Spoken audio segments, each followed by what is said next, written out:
In a significant development, Alberta and Saskatchewan have formed a political alliance aimed at addressing long-standing grievances with the federal government of Canada. While this move is not an outright declaration of independence, it highlights the escalating discontent among Western Canadians and the growing discourse surrounding potential separation from Canada.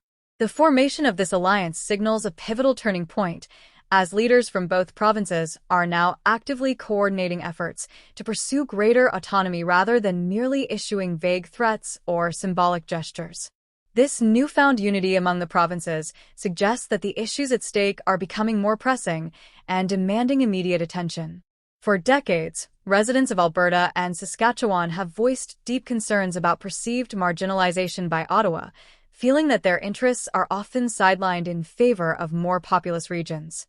Key issues contributing to this widespread sentiment include federal energy policies that adversely affect local industries, burdensome taxation that seems disproportionately aimed at resource-based economies, neglect of crucial infrastructure that supports economic growth, and inadequate political representation that fails to champion the unique needs of Western Canadians.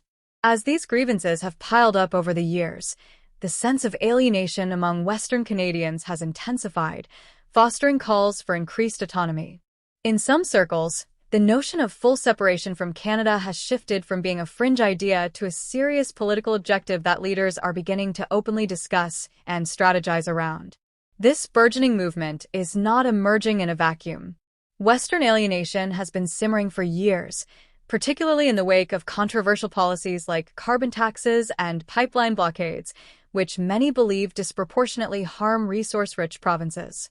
A significant portion of the population feels that the federal government, particularly under Liberal leadership, prioritizes urban centers in Ontario and Quebec while neglecting the unique economic realities and cultural values of the West. This perception of inequity has contributed to a growing desire for change, as many residents increasingly feel disconnected from national policies that they believe do not reflect their interests or address their needs. In recent months, prominent voices from both provinces have begun to openly discuss the need for bold action to reclaim their interests. Some have pointed out what they view as the increasing influence of Ottawa over provincial matters, while others have criticized national institutions, including the Senate, the judiciary, and federal regulators, as being stacked against the interests of Western Canadians.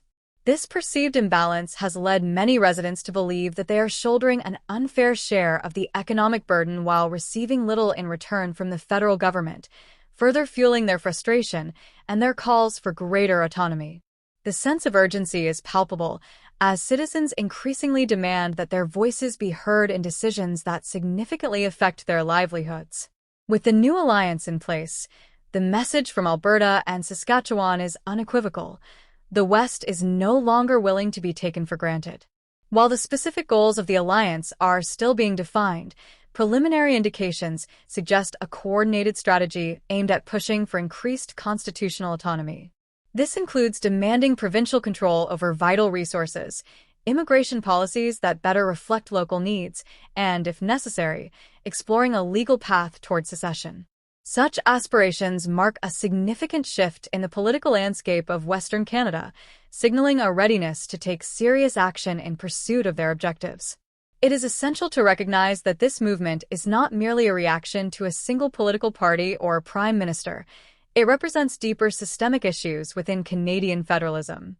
Many residents of Alberta and Saskatchewan feel that the current framework fails to accommodate their needs and aspirations. For these individuals, the push for greater autonomy is about reclaiming fairness, respect, and local control over their own futures. If these objectives cannot be achieved within the existing structure of Canada, many are prepared to explore alternative paths, including the possibility of separation, which they believe may be necessary to secure their rights and interests. However, the implications of such a move would be profound, raising complex legal, economic, and constitutional questions that could reverberate across the nation. Leaving Canada is far from a straightforward endeavor. It would necessitate years of negotiations, legal battles, and likely a national referendum that would require the engagement of a broad spectrum of Canadian society. What distinguishes this moment is the seriousness with which leaders from Alberta and Saskatchewan are organizing and strategizing. This is no longer just rhetoric. It has evolved into a concrete plan that many believe could reshape the future of the provinces and their relationship with the rest of Canada. Critics of the separation movement argue that such a drastic step would weaken Canada as a whole and plunge the nation into unnecessary division that could have lasting repercussions. They contend that unity cannot be maintained through coercion or neglect, and that it is essential to address the underlying issues that have led to this discontent. In contrast, supporters assert that true national unity must be built on mutual respect, equal representation, and recognition of regional needs, principles that they believe have been sorely lacking for years. For many, the alliance is about reclaiming a voice and ensuring that the unique interests of Western provinces are acknowledged and respected, as they feel increasingly marginalized in national discussions. In response to these developments, Prime Minister Mark Carney has recognized the economic concerns expressed by Western provinces.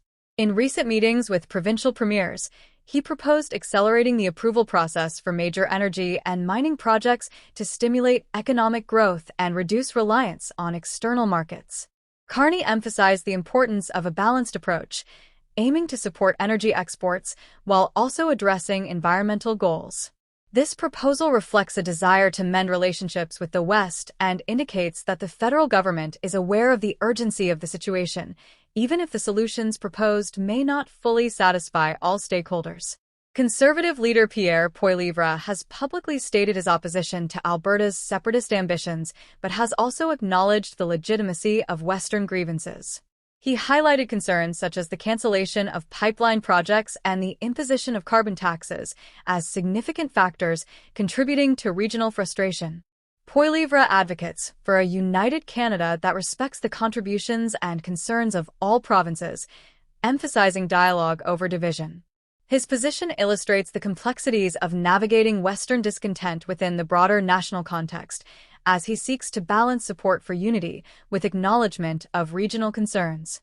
Alberta Premier Danielle Smith has indicated a willingness to hold a referendum on separation in 2026 if there is sufficient public support demonstrated through a petition process.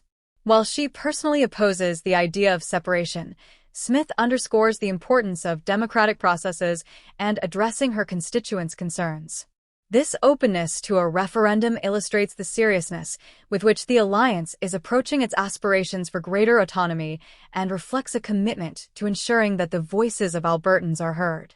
In Saskatchewan, the enactment of the Saskatchewan First Act reflects a broader desire for increased legislative jurisdiction over natural resources, showcasing the province's commitment to asserting its autonomy within the Canadian Federation. This move is emblematic of a growing trend among Western provinces to take control of their own resources and assert their rights in the face of federal policies that they perceive as limiting. Recent polls suggest that while separatist sentiments exist, a majority of Canadians believe that the country would be worse off without Alberta and Saskatchewan. This issue, while significant, is not yet viewed as a national crisis. However, within the Western provinces, there is a stronger perception of unfair treatment and underrepresentation in federal decision-making processes, which continues to fuel calls for change. As the political landscape continues to evolve, the alliance between Alberta and Saskatchewan represents a critical moment in Canadian history. Whether or not full separation ultimately occurs, the message is clear. The West is demanding to be heard, and this time, they are not asking politely. The implications of this alliance could reshape the future of Canada as the voices of Alberta and Saskatchewan grow louder in their quest for recognition and respect within the federal framework. The outcome of this movement remains uncertain, but it undeniably marks a significant chapter in the ongoing dialogue about regional autonomy and the future of Canadian unity.